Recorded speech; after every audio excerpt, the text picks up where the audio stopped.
I want to bring in a Fox Business exclusive, former National Security Advisor to Vice President Dick Cheney and Senior Fellow at the Jewish Institute for National Security of America, John Hanna.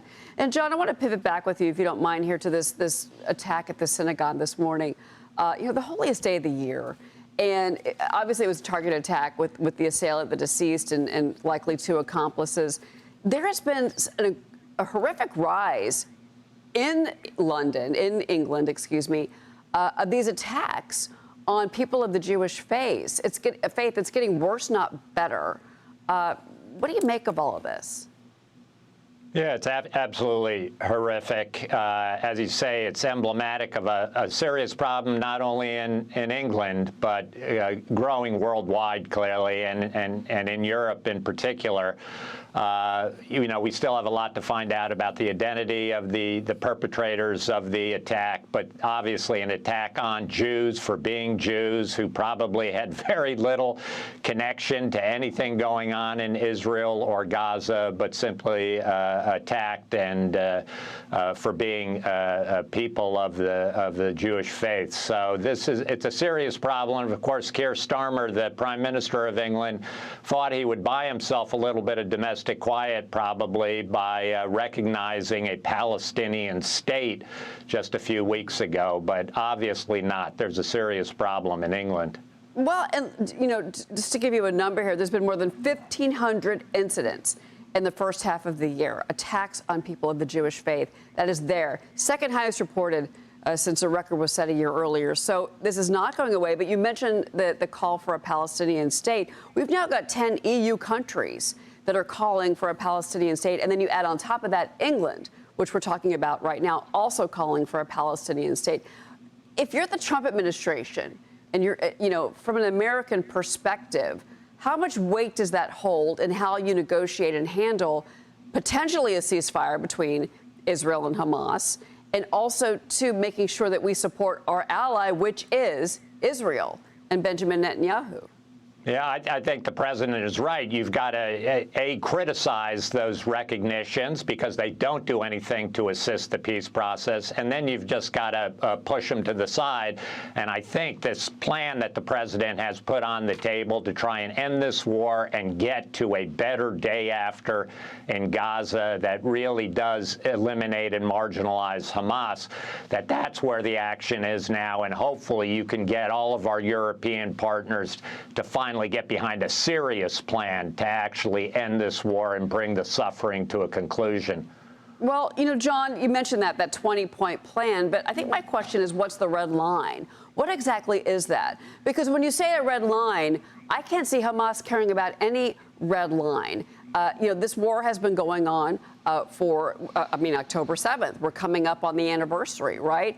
Here we go again with empty promises from Hamas. And if you listened, especially with Benjamin Netanyahu at the United Nations, he made it very clear that they lie repeatedly. And then they also, they're still holding hostages, both dead and alive. So I'm not sure what a red line is at this point. I think the red line is what the president said to the prime minister. If Hamas loses this final opportunity to get a chance to end this war, and for a few of them that are left living, for those Hamas members to maybe get out with their lives, they've got to accept this. Otherwise, the United States is going to go full frontal behind Israel, legitimizing Israel finishing this job, as Prime Minister Netanyahu said, the hard way, militarily. And I think it'll expose to the rest of the world that has kind of been in a state of disbelief, that trying to blame and pressure Israel, that at the end of the day, the only culprit here for continuing this war, for continuing this suffering, is a Hamas terrorist organization that refuses to let out these innocent hostages that they've held for almost 2 years and refuses to disarm and surrender. Yeah, and they're using their own people as shields in all of that. Let's switch to the Ukraine-Russia war, because, we've seen, obviously, more of a pivot now from the administration and from President Trump to defend President Zelensky and Ukraine, whether that is intelligence sharing, which we now have, that discussion is on the table, or whether it's military support or financial support. All of those things have been in play during this entire war. But, Vladimir Putin is making these comments even today, and it's very fiery rhetoric. He's talking about nuclear testing. He's talking about energy. One of the things President Trump has made very clear is that the Europeans need to quit buying Russian energy. And now you've got these inflammatory comments again coming out today from Vladimir Putin that are almost threatening.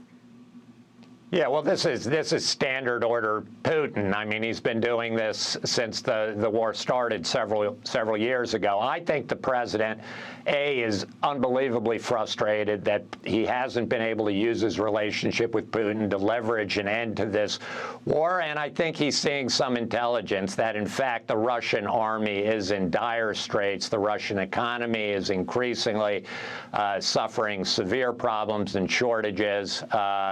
So I think the president feels like there's a chance now to put increased pressure on Putin. I hope he does that through this intelligence sharing. There's thoughts that he'll sell the Ukrainians now again some long-range missiles to go deep inside of Russia. And I hope he gets after this oil question in particular, not only with the European allies who are buying it at a fairly steep discount, but the main culprit here, everybody knows, are the Chinese and the Indians. And the president really, if he's serious about bringing pressure on Putin, needs to go after those Chinese purchases of Russian oil. Well, we've still got a trade negotiation underway with the Chinese. We're expecting some news from Treasury Secretary Scott Bessent, any day now to give us more clarity on that. Before you go, I do want to ask you about this because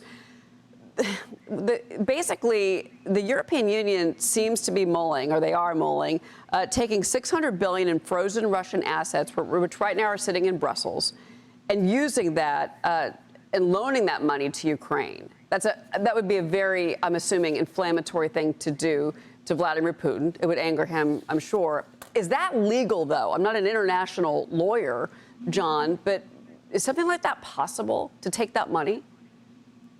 I think it probably is possible that a good lawyer would find a way to ensure it's legal under international law. I think it's obviously a matter in dispute, but it's a big, big card that the Europeans, that the West have to play against Putin that would be enormously helpful to Ukraine.